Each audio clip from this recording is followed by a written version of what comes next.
অপরিকল্পিত উন্নয়নের খেসারত 10,000 কোটি টাকার টানেল এড়িয়ে ঢাকা কক্সবাজার রুটের গাড়ি চলে শাহ আমানত সেতু দিয়ে। পটিয়া আনোয়ারায় সড়ক নির্মাণে মিলতে পারে মুক্তি। বান্দরবানে পাহাড় খেকোদের মহোৎসব, প্রশাসনকে ম্যানেজ করে মাটি কেটে বসতি গড়ছে সিন্ডিকেট, অভিযোগ স্থানীয়দের। নিয়মিত অভিযানের দাবি পরিবেশ অধিদপ্তরের। রাখাইন রাজ্যের চলমান সংঘাতে স্থবির হয়ে পড়েছে টেকনাফ স্থলবন্দরের আমদানি রপ্তানি। মাসে ভিড়ছে মাত্র 3 থেকে 4টি জাহাজ। মানবেতর দিন কাটছে হাজারো শ্রমিকের।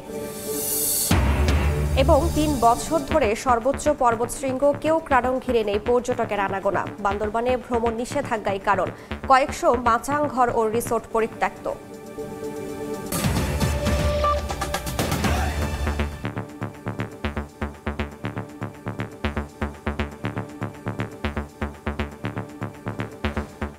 আমন্ত্রণ সময় সংবাদের নিয়মিত আয়োজন বিভাগীয় সময়ে। থাকছি সপ্তাহের 7 দিন ভিন্ন ভিন্ন বিভাগের সংবাদ নিয়ে।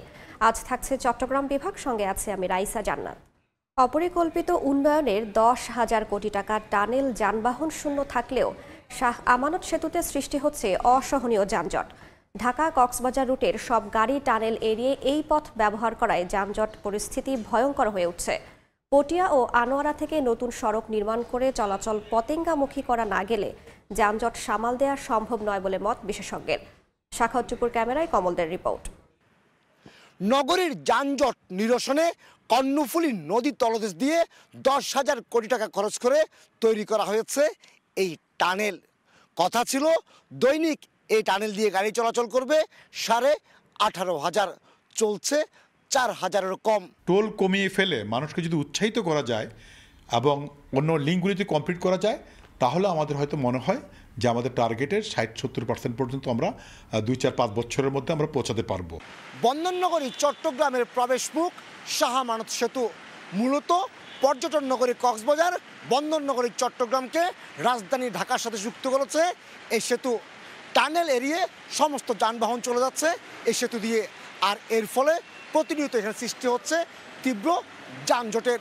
সাফার করতেছি ড্রাইভাররা, মানে এই জামটা কিন্তু আপনার করাচিন পার হয়ে চলে যায়, ওদিকে আপনার নতুন ব্রিজ পার হয়ে যাচ্ছে। দক্ষিণ চট্টগ্রামের ভিতরে খুবই একটা ঝামেলা ভোগান্তির এই টুল নিয়ে অভিযোগ উঠেছে টানেল নির্মাণের আগে সম্ভাব্যতা যাচাইয়ের যে রিপোর্ট দেওয়া হয়েছিল সেটি যেমন ভুল ছিল, তেমনি ঢাকা চট্টগ্রাম কক্সবাজার রুটের গাড়িগুলোকে টানেলমুখী করার কোনো পরিকল্পনা ছিল না। এই অবস্থায় প্রতিদিন 27 লাখ টাকার বেশি ক্ষতির মুখে থাকা টানেলকে গতিশীল করতে দক্ষিণ চট্টগ্রামের আনোয়ারা এবং পটিয়া হয়ে নতুন রাস্তা নির্মাণের কোনো বিকল্প দেখছেন না বিশেষজ্ঞরা। শিল্পাঞ্চল যদি গঠন করা যায় বা ভালো কোনো আবাসিক প্রকল্প নেওয়া যায়, তাহলে এটার ব্যবহারযোগ্যতাটা অনেক গুণ বেড়ে যাবে। চন্দনেশের গাছবাড়িয়া থেকে আনোয়ারা চৌমুহনীর দিকে 407 কোটি টাকা খরচ করে 10 কিলোমিটার দীর্ঘ একটি নতুন সড়কের কাজ চলছে। অথচ পরিকল্পনা অনুযায়ী কক্সবাজারের চকরিয়া কিংবা পেকুয়া হয়ে এই সড়কটি তৈরি করা হলে যাত্রাপথে দূরত্ব যেমন অন্তত 60 কিলোমিটার কমে আসতো, তেমনি ঢাকা রুটের গাড়িগুলো টানেল হয়ে সীতাকুণ্ডের ফৌজদারহাট পৌঁছাতে পারত স্বল্প সময়ে। কমল দে, সময় সংবাদ, চট্টগ্রাম। এ নিয়ে আলোচনা করতে এই মুহূর্তে চট্টগ্রামের শাহ আমানত সেতু এলাকায় আছেন সহকর্মী কমল দে। তার সঙ্গে যুক্ত হচ্ছেন চট্টগ্রাম উন্নয়ন কর্তৃপক্ষের সদস্য ফারুক আহমেদ। সরাসরি চলে যাচ্ছে কমলের কাছে। একদিকে 10,000 কোটি টাকার টানেল অকার্যকর হয়ে পড়েছে, যানবাহন চলছে, অন্যদিকে শাহ আমানত সেতুতে দীর্ঘ যানজট। সে বিষয়ে আমরা আলোচনা করবো। আলোচনা যোগ দিয়েছেন চট্টগ্রাম উন্নয়ন কর্তৃপক্ষের সদস্য স্থপতি মোহাম্মদ ফারুক আহমেদ। ফারুক, আপনাকে স্বাগত জানাচ্ছি। এই যে আমরা এখানে আসলাম, চিত্রটা কেমন ছিল একটু বলবেন আপনি? প্রচণ্ড যানজট, মানে লাইনের পর লাইন দাঁড়িয়ে আছে, গাড়ি সহজে যেতে পারছে না, এবং এই টোল প্লাজা যেটা এখানে আছে সেটা কোনো মতেই সামাল দিতে পারছে না। দীর্ঘ যানজটে মানুষ অনেক কষ্ট পাচ্ছে। তারপরে শাহ আমানত সেতুতে দীর্ঘ যানজট, তার বিপরীত চিত্র কিন্তু টানেলের চিত্রটা বলেন। টানেলে তো ধরতে গেলে যে টার্গেট তার ধারে কাছেও এখন পূরণ করতে পারছে না। যদি এই লোডটা যদি ওখানে কিছুটা কনভার্ট করা যেত, ওদিকে যদি নেওয়া যেত কিছুটা, তাহলে কিন্তু এই যানজট কমে যেত, মানুষের দুর্ভোগটা অনেক কমে যেত। আচ্ছা, যখন কোনো বড় ধরনের মেগা প্রকল্প বড় প্রকল্প তাহলে সম্ভবত যাচাই হয়, টানেলের কি সেটি যাচাই হয়নি, বা যাচাই হয়ে থাকলে ত্রুটিটা কোথায় ছিল? ত্রুটিটা ছিল আমার কাছে মনে হয় যেমন এই ধরনের একটা প্রকল্প করতে হলে তার ইনফ্রাস্ট্রাকচার ডেভেলপ না করে এই ধরনের একটা যে সমীক্ষাটা করা হয় সেটা কেন জানি মনে হয় যে ফরমাইশি একটা সমীক্ষা। এই কারণেই কিন্তু এই টানেলটা এখন অকার্যকর আমার কাছে মনে হয়। সমীক্ষা অনুযায়ী প্রথমে বলা হচ্ছে প্রায় 18,000 প্রতিদিন গাড়ি চলবে, গাড়ি চলছে 4,000, কেন এই গাড়ি টানেলমুখী হচ্ছে না? যেমন এত গাড়ি পার হবে, কি কারণে পার হবে, ওখানে কি আছে? ব্যাপারটা হচ্ছে যে কানেক্টিভিটিটা যদি না বাড়ে, ওখানে যদি ইন্ডাস্ট্রি, আবাসিক প্রকল্প এবং চকরিয়া বা কক্সবাজারের সাথে যদি কানেক্টিভিটি যদি না বাড়ে তাহলে কিন্তু ওখানে মানে খুব বেশি গাড়ি চলাচল করবে না। সেই কানেক্টিভিটিটা তৈরি করে টানেলকে কার্যকর করতে হবে, আদারওয়াইজ এটা ফেলিউরই থাকবে। তাহলে এই টানেলকে কার্যকর করার জন্য আগে কেন চকরিয়া বা পেকুয়া হয়ে একটি রাস্তা টানেলমুখী করা হলো না? তাহলে সংকটটা কোথায় ছিল? সংকটটা আমি এই জন্য বললাম যে আগে ইনফ্রাস্ট্রাকচারটা ডেভেলপ করে ওখানে ইন্ডাস্ট্রিয়াল, আবাসিক প্রকল্প এবং যে কানেক্টিভিটি রোডগুলি আগেই তৈরি করে তারপরে টানেলটা চালু করা উচিত ছিল। আমাদেরটা উল্টো হয়ে গেছে আর কি, আগে টানেল করে ফেলেছি, পরে চিন্তা করছি যে ওখানে কি হবে। এভাবে তো আর কার্যকর করা যায় না, এবং যেই ঘাটতিটা যাচ্ছে লস্ট, এটা সহজেই পূরণ করার মতো না। এটা আমরা দেখছি গাড়ির যে দীর্ঘ যানজট, প্রতিদিন হাজার হাজার মানুষকে কর্মঘণ্টা নষ্ট হচ্ছে এই শাহ আমানত সেতু এলাকায়, এ থেকে উত্তরণের পথটা কি হবে? উত্তরণের পথ হলো যে বললাম যে এটা যেহেতু টার্গেট, মানে এখানে যদি লোড কমাতে হয় টানেলটাকে চালু করতে হবে। যেহেতু দক্ষিণ চট্টগ্রামের সাথে যোগাযোগের একমাত্র এখন চাপটা পড়ছে শাহ আমানত সেতুর উপরে, এটা যদি টানেলে কনভার্ট করা যায় তাহলে অবশ্যই এখানে যানজট মুক্ত হবে এবং মানুষের স্বস্তি পাবে। নগর পরিকল্পনাবিদরা বলছেন একদিকে টানেলের কানেক্টিভিটি কম, আবার টোলটাও অতিরিক্ত, মাত্রা অতিরিক্ত টোল নিচ্ছে, সেটাকে অন্যতম কারণ হতে পারে না গাড়ি না যাওয়ার? না, টোলটা তো অবশ্যই আছে, কিন্তু টোলটাও মানে একটু সহনশীল হওয়া উচিত, যেহেতু মানুষ এখনো অভ্যস্ত হয়নি, এবং সেই টোলটাও যদি কিছুটা কমিয়ে আনা হয় তাহলে কিছুটা আরও কিছু গাড়ি বেশি চলাচল করবে আমার কাছে মনে হয়। আপনার কাছে, আপনি তখন চট্টগ্রাম উন্নয়ন কর্তৃপক্ষের বোর্ড সদস্য, আপনার কাছে জানতে চাইবো যে এখন যদি আপনারা যারা সিডিএতে আছেন তারা কি চেষ্টা করবেন যে নতুন কিছু করার জন্য? না, নতুন কিছু অবশ্যই ওখানে আবাসিক প্রকল্প যারা করছে বিভিন্ন কোম্পানিকে আমরা বলেছি, এবং বিভিন্ন ইন্ডাস্ট্রিয়াল যারা আছে প্রকল্প, ওই ধরনের জন্য কিছু প্রকল্প অতি সত্বর এখানে করা হয়। এবং অবশ্যই অন্যান্য যেই কর্তৃপক্ষ আছে তাদেরকে বলেছি অবশ্যই চকরিয়া এবং কক্সবাজার যে রোড যেটা আছে কানেক্টিভিটি, ওটা বাড়াতে হবে। এক্ষেত্রে চট্টগ্রাম উন্নয়ন কর্তৃপক্ষ, যেটা আপনার বোর্ড সদস্য, আপনার পরিচালনা কমিটিতে রয়েছেন, আপনাদের চেয়ারম্যান কি বলবেন কিনা নতুন একটা প্রকল্প নেওয়া হোক টানেলকে কার্যকর করে শাহ আমানত সেতুর এলাকা জটটাকে কমানোর জন্য? না, অবশ্যই ওখানে বললাম তো, এখানে যদি ওখানে কিছু একটা বাস টার্মিনাল হওয়ার কথা, কিছু যদি ওখানে হয় তার মাধ্যমে, এবং ঢাকা চট্টগ্রাম থেকে যেই সমস্ত বাসগুলি চকরিয়া হয়ে কক্সবাজার চলে যায় সেই ব্যবস্থা যদি করে, আমার ধারণা যে চট্টগ্রাম উন্নয়ন কর্তৃপক্ষ যে রিং রোড করেছে এবং এক্সপ্রেস ওয়ে করেছে, ওখানে যদি গাড়িগুলিকে আনা যায় তাহলে কিন্তু কিছুটা কানেক্টিভিটি বাড়বে এবং টানেলটা কার্যকর হবে, মনে হয় কিছুটা ধীরে ধীরে কার্যকর হবে। বিশেষ প্রশ্নটা করে টানেলকে কার্যকর করে পাশাপাশি যে এখানে যানজটটা কমানোর জন্য এক মুহূর্তে সরকারের কি ব্যবস্থা নেওয়া উচিত? এই মুহূর্তে আসলে সরাসরি বলা তো যাচ্ছে না কি করে, যেহেতু বললাম এই মুহূর্তে এই যে এখানে যে যানজট কমানোর জন্য ওখানে অবশ্যই এই ব্যবস্থা, একটা বিকল্প ব্যবস্থা করতে হবে। রোড যেটা তৈরি করার কথা সেটা তো দ্রুত তৈরি করতে হবে, এবং যেহেতু ইন্ডাস্ট্রি বা অন্যগুলি এত সহজে হচ্ছে না, একটু সময় লাগবে, তবে এটা এত সহজে কিন্তু মানে কমিয়ে ফেলা যাবে এটা মনে হয় না। হ্যাঁ, ধন্যবাদ। আমরা কথা বলছিলাম চট্টগ্রাম উন্নয়ন কর্তৃপক্ষের সদস্য স্থপতি ফারুক আহমেদের সাথে। তিনি আমাদেরকে বলছিলেন যে এই একদিকে যানজট শাহ আমানত পুরো এলাকা যানজট, আর অন্যদিকে টানেল পুরোটা খালি। তাই টানেলকে কার্যকর করতে হলে চকরিয়া পেকু হয় একই রাস্তাকে টানেলমুখী করতে হবে এবং টোলও কমাতে হবে, একই সাথে যে চাপটি কমানোর জন্য শিল্প যে কারখানা গড়ে ওঠে সেগুলো কর্ণফুলি এপারে করতে হবে। তা আমরা যে আলোচনা করছিলাম যে টানেলের যানবাহন শূন্য, আবার শাহ আমানত সেতুতে দীর্ঘ যানজট, এবং আমাদের সাথে ছিলেন চট্টগ্রাম উন্নয়ন কর্তৃপক্ষের সদস্য ফারুক আহমেদ। সে আলোচনা এখানে শেষ করছি। আমরা সরাসরি যুক্ত ছিলাম চট্টগ্রামে। অ্যাডভেঞ্চার প্রিয় মানুষের কাছে দেশের দ্বিতীয় সর্বোচ্চ পর্বত শৃঙ্গ কেওক্রাডং আকর্ষণের কেন্দ্রবিন্দু হলেও গত ৩ বছর ধরে একেবারেই পর্যটক শূন্য। বিশেষ করে বান্দরবানের দুর্গম অঞ্চলে সশস্ত্র সন্ত্রাসী সংগঠন কুকি চীনের তৎপরতা বেড়ে যাওয়ায় ভ্রমণ নিষেধাজ্ঞার কবলে পড়ে এই পর্বতসহ পুরো এলাকা। পর্যটক না আসায় দার্জিলিং পাড়া হয়ে কেওক্রাডংয়ের কয়েকশো মাচাং ঘর ও রিসোর্ট পরিত্যক্ত হয়ে গেছে। সাগরটিপুর ক্যামেরায় কমলদের রিপোর্ট।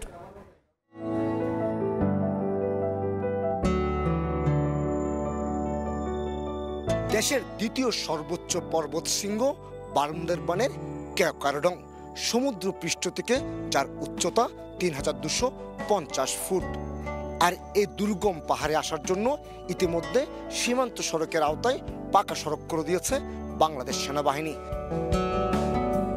তারপরও সংঘাত এবং হানাহানির কারণে গত ৩ বছর ধরে একেবারে পর্যটক শূন্য এই কেওক্রাডং এবং তার আশপাশের এলাকা।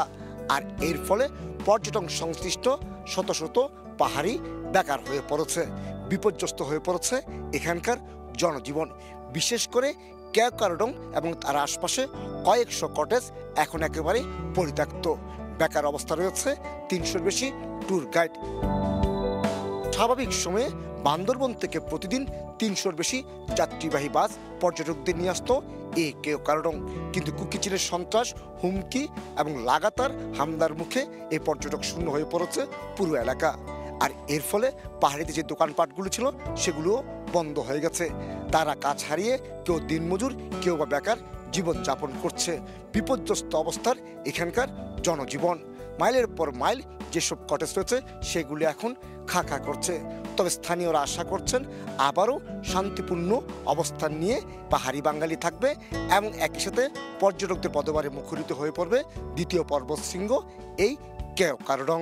যারা গাড়ি মালিক, যারা দোকানদার, যারা ট্যুরিজম করে, অনেক লস। মূলত বান্দরবন হয়ে রুমা, বগালেক হয়ে যা সড়ক পথে আসা যায় এই কেওক্রাডং।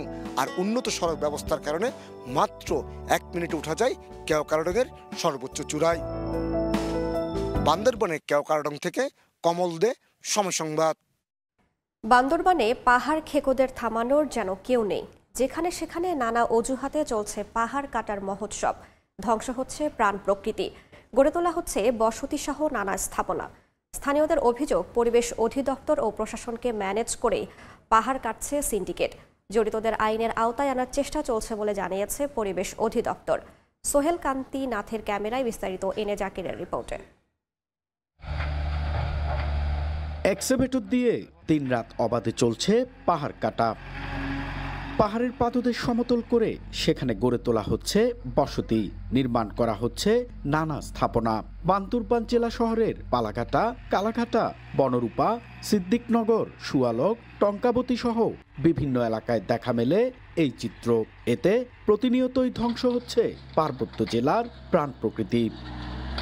স্থানীয়দের অভিযোগ, দিনের পর দিন প্রশাসনের চোখ ফাঁকি দিয়ে পরিবেশ অধিদপ্তর সহ সংশ্লিষ্ট সবাইকে ম্যানেজ করে সিন্ডিকেটের মাধ্যমে চলে পাহাড় কাটা। এতে বর্ষায় ঝুঁকিপূর্ণ হয়ে পড়ে পাহাড়ের পাদদেশের আশেপাশের এলাকা। নতুন করে সৃষ্টি হয় পাহাড় ধসের আশঙ্কা। প্রাণ প্রকৃতি রক্ষায় পাহাড় কাটা বন্ধের দাবি স্থানীয়দের।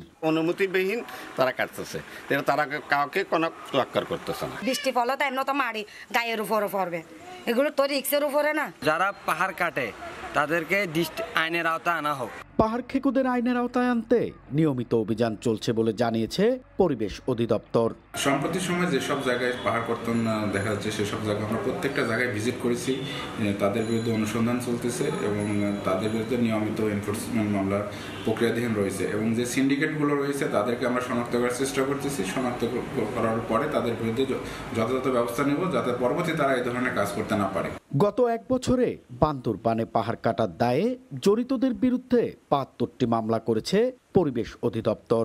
এ সময় প্রায় অর্ধ কোটি টাকা জরিমানা করা হলেও থামানো যায়নি পাহাড় কাটা। এনএ জাকির, সময় সংবাদ, বান্দরবান। মিয়ানমারের রাখাইন রাজ্যে চলমান সংঘাতের প্রভাব পড়েছে দুই দেশের বাণিজ্যে। স্থবির হয়ে পড়েছে টেকনাফ স্থলবন্দরে আমদানি রপ্তানি কার্যক্রম। ভাটা পড়েছে ব্যবসা বাণিজ্যেও। ব্যবসায়ীরা বলছেন, স্বাভাবিক সময়ে প্রতিদিনই 5 থেকে 10টি পণ্য বোঝাই কার্গো ট্রলার ও জাহাজ বন্দরে ভিড়লেও এখন মাসে ভিড়ছে মাত্র 3 থেকে 4টি। বেকার হয়ে মানবেতর দিন কাটছে সহস্রাধিক বন্দর শ্রমিকের। মোহাম্মদ ফরাজের ক্যামেরায় সুজাউদ্দিন রুবেলের রিপোর্ট। রাখাইনের মংডু ও আকিয়াব নদী বন্দরের সঙ্গে বাণিজ্যিক কার্যক্রমের প্রধান করিডোর টেকনাফ স্থলবন্দর। এই বন্দর দিয়ে আমদানি হয় কাঠ, সুপারি, মাছ, মশলা, ছোলা, পেঁয়াজ, শুটকি সহ নানা পণ্য। এর বিপরীতে রপ্তানি হয় প্লাস্টিক সামগ্রী, সিমেন্ট, তৈরি পোশাক, ওষুধ, প্রসাধনী সহ নানা খাদ্যপণ্য। কিন্তু মিয়ানমারের সংঘাতময় পরিস্থিতির কারণে আমদানি রপ্তানি কার্যক্রম এক প্রকার স্থবির। ব্যবসায়ীরা বলছেন রাখাইনের মংডু ও আকিয়া বন্দর আরকান আর্মির দখলে থাকায় বন্ধ রয়েছে পণ্য আমদানি রপ্তানি। আগে তো দিল্লি আসতো চারটা, এখন মাসে আসতে চারটা। আমদানিকারক যারা আছে এরা এই বন্দর থেকে মুক্তি নিয়ে নিতেছে। টেকনাফ বন্দরে মিয়ানমারের পণ্যবাহী ট্রলার আসলে ব্যস্ততা বাড়ে শ্রমিকদের। মিয়ানমারের সংঘাতের কারণে এখন বেকার অবস্থায় মানবেতর দিন কাটছে বন্দরের 1000-এর বেশি শ্রমিকের। কাজকর্ম নাই, চলতে অভাব। আর বন্দর কর্তৃপক্ষ বলছে মিয়ানমারের অভ্যন্তরীণ সংঘাতের কারণে কাঙ্ক্ষিত রাজস্ব আদায় হচ্ছে না। নিরাপত্তাজনিত ঝুঁকি বিবেচনায় সেক্ষেত্রে আপনার জাহাজ আমদানির পরিমাণটা আবার কমে যাবে বলে আমরা আশঙ্কা করছি। 2024-25 অর্থ বছরের জুলাই থেকে ডিসেম্বর পর্যন্ত পণ্য আমদানি হয় 11,000 মেট্রিক টন, যা থেকে সরকার রাজস্ব পায় মাত্র 87 কোটি টাকা। সুজাউদ্দিন রুবেল, সময় সংবাদ, কক্সবাজার। স্টিলটেক মানে গুণগত মানের নিশ্চয়তা। It's all about stainless style. July বিপ্লবের রূপরেখা তুলে ধরে লক্ষ্মীপুর ও চাঁদপুরে প্রচারপত্র বিতরণ করেছেন বৈষম্য বিরোধী ছাত্র আন্দোলন। সকালে বৈষম্য বিরোধী ছাত্র আন্দোলন ও জাতীয় নাগরিক কমিটির উদ্যোগে লক্ষ্মীপুর শহরের উত্তর তেমুহনী থেকে এই কার্যক্রম শুরু করা হয়। এ সময় সাধারণ মানুষের কাছে লিফলেট বিতরণ করেন। অভ্যুত্থানকে টিকিয়ে রাখতে ও বৈশ্বিক স্বীকৃতি আদায়ের লক্ষ্যে 15 জানুয়ারির মধ্যে ঘোষণা জারি না হলে ছাত্ররা আন্দোলনের জন্য প্রস্তুত রয়েছে বলে জানান তারা। এদিকে চাঁদপুরেও বিভিন্ন পয়েন্টে আন্দোলনে অংশ নেওয়া ছাত্ররা প্রচারপত্র বিতরণ করেন। কুমিল্লায় দূষিত বর্জ্যে হুমকির মুখে পড়েছে কৃষকদের ফসলি জমি, বিলুপ্তির পথে দেশীয় মাছ। আর এজন্যই ইপিজেড কর্তৃপক্ষকে দায়ী করেছেন এলাকাবাসী। যদিও এ নিয়ে ইপিজেড ও সিটি কর্পোরেশন একে অপরকে দোষ চাপাচ্ছেন। সমস্যা নিরসনে বিষয়টি খতিয়ে দেখার আশ্বাস পরিবেশ অধিদপ্তরের। বাহার রায়হানের পাঠানো তথ্য ও ছবি নিয়ে রিপোর্ট। কুমিল্লা সিটি কর্পোরেশন ও ইপিজেডের বর্জ্য ড্রেন এবং নালার মাধ্যমে বের হচ্ছে। এতে কেমিক্যাল মিশ্রিত দূষিত পানিতে সদর দক্ষিণ উপজেলার বিভিন্ন এলাকার ফসলি জমি, পরিবেশ, জীববৈচিত্র্যে ক্ষতির কারণ হয়ে দাঁড়িয়েছে। পাশাপাশি বিষাক্ত পানির দুর্গন্ধে অতিষ্ঠ এলাকাবাসী। এ নিয়ে বিভিন্ন সংস্থার কাছে একাধিকবার অভিযোগ করে সমাধান মিলছে না বলে অভিযোগ স্থানীয়দের। যদিও 2015 সালে কর্তৃপক্ষ তরল বর্জ্য পরিশোধনাগার স্থাপন করে, কিন্তু সেটিও কোনো সুফল বয়ে আনেনি। ইপিজেডের কেমিক্যালের পানি আইসা তো এটা দূষিত হয়ে গেছে।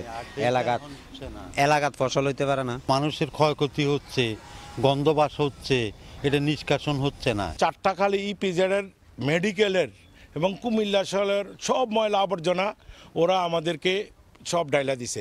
পরিশোধনাগারটি সার্বক্ষণিক মনিটরিংয়ে আছে উল্লেখ করে সিটি কর্পোরেশনের ওপর দায় চাপালেন ইপিজেডের নির্বাহী পরিচালক। আর দূষণের নেপথ্যে ইপিজেডের কেমিক্যাল দায়ী বলছে সিটি কর্পোরেশন।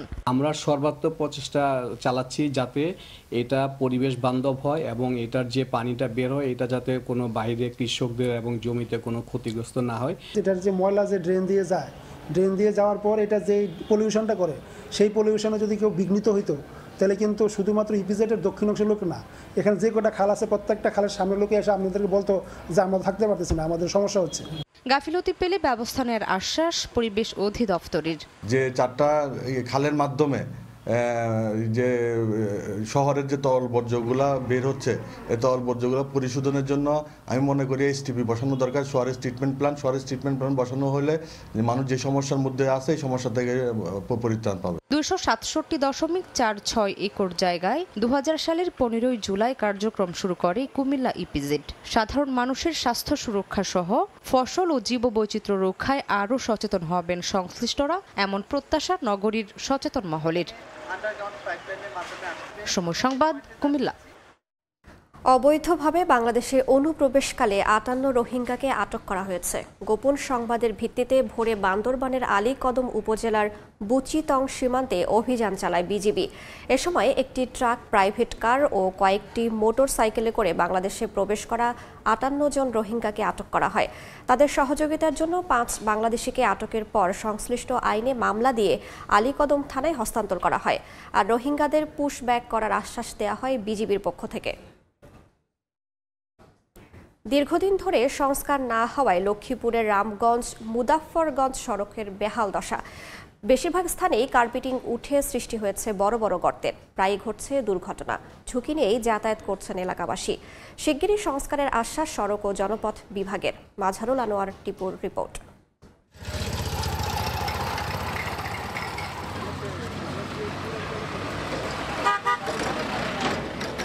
বড় বড় গর্ত আর খানাখন্দে ভরা 29 কিলোমিটার সড়কের বেশিরভাগ অংশ ঝুঁকি নিয়েই চলছে যানবাহন। প্রায়ই ঘটছে ছোট বড় দুর্ঘটনা।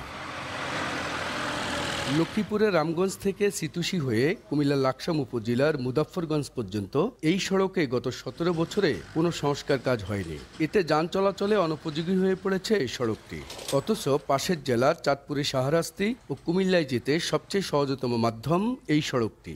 বেহাল দশায় চরম ভোগান্তিতে যাতায়াতকারীরা। রাস্তা যে অবস্থা, আমরা একদিন গাড়ি চালাইলে আরেকদিন শরীর ব্যথা বুতা হয়ে যায়, শরীর একদিন গাড়ি চালাতে পারি না। পুরার রোডে ভাঙা, কোথায় ভালো জায়গা নাই। গতকালকে আমি একটা ছেলেরে খারাপ রোডে বাঁচাইতাম, নিজে অ্যাক্সিডেন্ট হয়েছে। তখন বিশেষ করে বর্ষা থাকে, পানি থাকে, তখন তো আরো বেশি সমস্যা। এলাকাবাসী বাজারে যাইতে পারতেছে না, রামগঞ্জে যাইতে পারতেছে না। চলাচলের অযোগ্য রোডটা সোনাপুর থেকে পানিয়ালা পর্যন্ত বা শাহরাস্তি পর্যন্ত মানুষের দাবি যে এই রাস্তাটা সংস্কার করা হোক। সড়কটি মেরামতে টেন্ডার প্রক্রিয়া সম্পূর্ণ হওয়ায় শিগগিরই সংস্কার কাজের আশ্বাস কর্তৃপক্ষের। মুজাফফরগঞ্জ সিতুসি রামগঞ্জ এই সড়কটিও বর্তমানে আমাদের একটা প্রকল্প খাতে আছে, পিএমপি মেজর খাতে। এখানে টেন্ডার প্রক্রিয়া সম্পন্ন করা হয়েছে। এখানে আমরা ইভ্যালুয়েশন প্রক্রিয়া দিন আছে এবং এটা ঠিকাদার সিএস অ্যাপ্রুভ করা হলে, ঠিকাদার সিলেক্ট করা হলে এখানে কাজ করা হবে। সড়কটির পাশে বেশ কয়েকটি শিক্ষা প্রতিষ্ঠান রয়েছে, যেখানে কয়েক হাজার শিক্ষার্থী অধ্যয়ন করছে। মাঝারুল আনোয়ার টিপু, সময় সংবাদ, লক্ষ্মীপুর। চলছে বড় মৌসুম। জমি তৈরিতে বিভিন্ন জেলায় কৃষকের ব্যস্ততা। অথচ দেশের অন্যতম বৃহৎ চাঁদপুর সেচ প্রকল্পের চিত্র উল্টো। প্রকল্পের 28,000 হেক্টর জমির পানির অভাবে খাখা করছে। বছরের পর বছর ধরে সেচ খালগুলো সংস্কার না হওয়ায় দিশেহারা কৃষক। শেষমেশ চাপে পড়ে নির্বিকার প্রশাসনের টনক নড়লেও উৎপাদন শঙ্কায় চাষিরা। নাইমুল ইসলাম নীরবের ক্যামেরায় ফারুক আহমদের রিপোর্ট। পানির অভাবে খাঁকা করছে জমি। বড় মৌসুমের চারাও নষ্ট হয়ে গেছে। গভীর নলকূপ দিয়েও সেচ দেওয়া সম্ভব হচ্ছে না, এমন দুর্দশার শিকার লক্ষাধিক কৃষক। চাঁদপুর ও পাশের লক্ষ্মীপুর জেলার 6 উপজেলার অংশবিশেষ নিয়ে চাঁদপুর সেচ প্রকল্প। এই প্রকল্পের 100 কিলোমিটার বন্যা নিয়ন্ত্রণ বেড়িবাঁধের ভেতর 28,000 হেক্টর জমিতে ধান ও অন্যান্য ফসল আবাদ হয়, যার পুরো সেচটাই নির্ভর করে ডাকাতিয়া নদীর জমানো পানির উপর। বড় মৌসুম আসলেও স্লুইস গেটে ছেড়ে দেওয়া পানি বিভিন্ন সংযোগ খালের মাধ্যমে সেচের কাজ সারেন লক্ষাধিক কৃষক। কিন্তু কয়েক বছর ধরে পলি জমি আর বেদখল হয়ে যায় তার বেশিরভাগ খাল। এতে পানির অভাবে কৃষকরা চরম ভোগান্তির শিকার হলেও নির্বিকার পানি উন্নয়ন বোর্ড। জ্বালাটা এরকম হওয়ার ছিল, কিন্তু পানির অভাবে হতে পারে নাই, এরকম রং ধরে গেছে। পানি দিলে পানি মনে করেন জায়গা জায়গা বাঁধ ফুলি থাকে। খালে পানি না কারণে আমরা ডিপের পানি ব্যবস্থা করছি। যারা এইবার এমন ফসল পেল না, তাহলে তাদের ক্ষতিপূরণ দিতে হবে। তাদেরকে সেখানে এই যে তাদের ব্যাংক ঋণ এটি মৌকুব করতে হবে। এতদিনে টনক না লড়লেও এবার নড়ে চড়ে বসেছে প্রশাসন। জমিতে পর্যাপ্ত সেচের পানি পৌঁছাতে উদ্যোগ নেওয়া হলেও উৎপাদন নিয়ে শঙ্কায় চাষিরা। দীর্ঘদিন আমরা কোনো খনন কার্যক্রম করতে পারি নাই, যে কারণে সেচ প্রকল্পটির খালসমূহ অনেক ভরাট হয়ে গেছে। বনোন্নয়ন রাজস্ব বাজেট থেকে আমরা যে বরাদ্দ পাবো, এই বরাদ্দের আলোকে এই খালসমূহ আমরা স্বল্প পরিসরে খননের মাধ্যমে এই সমস্যা সমাধানের পরিকল্পনা গ্রহণ করেছি। এই বছর আমরা প্রায় 18.5 কিলোমিটার খাল খনন কার্যক্রম চলবে। এছাড়াও পরবর্তীতে আরও যে খালগুলোতে সমস্যা আছে সেগুলো তালিকাভুক্ত করা হয়েছে এবং পানি উন্নয়ন বোর্ডের মাধ্যমে এইগুলোর পরবর্তীতে খনন করার ব্যবস্থা নেওয়া হচ্ছে। 1977 সাল থেকে এই সেচ প্রকল্পের মাধ্যমে চাঁদপুর ও লক্ষ্মীপুর জেলার 6 উপজেলার কৃষি অর্থনীতি নির্ভর করছে। ফারুক আহমদ, সময় সংবাদ, চাঁদপুর। নোয়াখালীতে বড় মৌসুমে ধান আবাদে ব্যস্ত সময় পার করছেন হাজার হাজার কৃষক। তবে উৎপাদন খরচ বেশি হওয়ায় বেকায়দায় তারা। এদিকে বাম্পার ফলনের আশায় কৃষকদের সব ধরনের সহযোগিতা দেওয়ার আশ্বাস কৃষি বিভাগের। সাইফুল্লাহ কামরুলের তথ্য ও সাদ্দাম হোসেন রকির ছবিতে রিপোর্ট। বোরো ধান আবাদের মৌসুমকে ঘিরে কৃষকদের এমন ব্যস্ততা নোয়াখালীর মাঠে মাঠে, যেন দম ফেলার ফুরসত নেই। আধুনিক পদ্ধতির পাশাপাশি গরু মহিষ দিয়ে হাল চাষ করে যেমন তৈরি হচ্ছে জমি, তেমনি চারা রোপণ সহ সেচ কাজেও ব্যস্ত তারা। কিন্তু উৎপাদন খরচ নিয়ে দুশ্চিন্তার শেষ নেই। তেল, সার, কীটনাশক সহ অন্যান্য কৃষি উপকরণ কিনতে হচ্ছে চড়া দামে। এতে ফলনের পাশাপাশি ভবিষ্যতে খরচ তোলা নিয়েও শঙ্কায় রয়েছেন চাষিরা। বর্তমানে জিনিসের যে দাম, খরচ হিসাবে আমরা বর্গা করি, আমাদের পোষায় না। সারের দাম বাড়ছে, কালা সার বাড়ছে, বদলার দাম বাড়ছে 700 টাকা বদলা। ধান কেটে আমাদের পোষে না। সরকারি অনুদান আমরা অনেকেই পাই না। এটা দেখা গেছে যে কি হয় বা কি করে এটা আমরা তো জানি না। আমরা তো সাধারণ মানুষ, এমনি কৃষি অফিসার আসি লিস্ট নেয়, কিন্তু আমরা মাল পাই না। কৃষকদের সব ধরনের সহযোগিতার আশ্বাস কৃষি বিভাগের। এছাড়াও নতুন জাতের ধান আবাদের পরামর্শ দেয়া হচ্ছে। কৃষি যান্ত্রিকরণের ব্যাপারে আমরা এমফেসিস দিচ্ছি, গুরুত্ব দিচ্ছি। বিভিন্ন কৃষি যান্ত্রিকরণের মাধ্যমে যদি কম খরচে করানো যায়, সে কৌশলগুলো আমরা কৃষকের মাঝে পৌঁছায় দিচ্ছি। চলতি মৌসুমে জেলায় 1,650,000 হেক্টর জমিতে বোরো ধান আবাদের লক্ষ্যমাত্রা নির্ধারণ করা হয়েছে। সময় সংবাদ, নোয়াখালী। এবার জেনে নেব চট্টগ্রাম বিভাগের গত সপ্তাহের আলোচিত ঘটনা। ৫ জানুয়ারি দুপুরে কক্সবাজারের টেকনাফের সাবরাং ইউনিয়নের মুন্ডারডেইল পয়েন্টে একটি ট্রলার ভাসতে দেখে স্থানীয়রা। পরে ট্রলারটি থেকে ৩৬ রোহিঙ্গা নাগরিককে আটক করে বিজিবি। আটককৃতরা জানান ৫ দিন ধরে তারা সাগরে ট্রলারের মধ্যেই অবস্থান করছিলেন। ইঞ্জিন বিকল হলে ভাসতে ভাসতে বাংলাদেশের জলসীমায় ঢুকে পড়ে। এসো দেশ বদলায়, পৃথিবী বদলায় স্লোগানে ৮ জানুয়ারি রাঙ্গামাটিতে শুরু হয়েছে মাসব্যাপী তারুণ্য উৎসব। বর্ণাঢ্য র্যালি ও বেলুন উড়িয়ে উৎসবের উদ্বোধন করেন জেলা প্রশাসক। উৎসবে প্রতিদিন খেলা, বিতর্ক, চিত্রাঙ্কন ও সাংস্কৃতিক অনুষ্ঠান সহ থাকছে নানা আয়োজন।